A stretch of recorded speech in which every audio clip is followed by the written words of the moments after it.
आज का हमारा टॉपिक है ज्वार भाटा। तो आइए वीडियो को स्टार्ट करते हैं और देखते हैं ज्वार भाटा क्या है।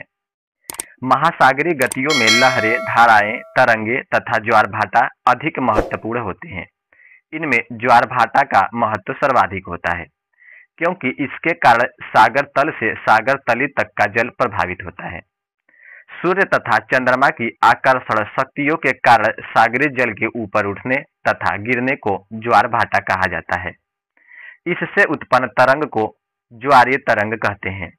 सागरीय जल के ऊपर उठकर आगे यानी तट की ओर बढ़ने को ज्वार तथा उससे निर्मित उच्च जल तल को उच्च ज्वार तथा सागरीय जल के नीचे गिरकर यानी सागर की ओर पीछे लौटने को भाटा कहते हैं। ठीक, यानी सागर का जो जल होता है वह जल जब ऊपर की तरफ उठता है तो उसे ज्वार कहते हैं। वही जल जब सागर से पीछे की ओर लौटता है तो उसे भाटा कहते हैं।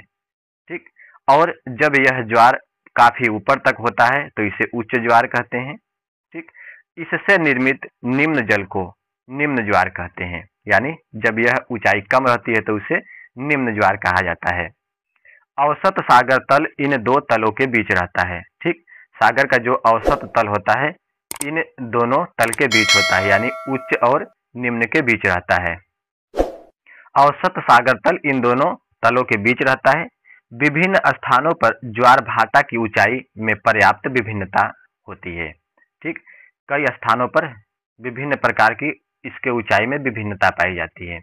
कहीं इसकी ऊंचाई अधिक होती है तो कहीं इसकी ऊंचाई कम होती है। यह विभिन्नता सागर तल में जल की गहराई, सागरीय तट की रूपरेखा तथा सागर के खुले होने या बंद होने पर आधारित होती है। ठीक, यह जो ऊंचाई होती है कम और अधिक क्यों होती है? तो यह जल की गहराई की वजह से होती है, सागरीय तट की वजह से होती है, या सागर के बंद या खुले होने के ऊपर आधारित होती है।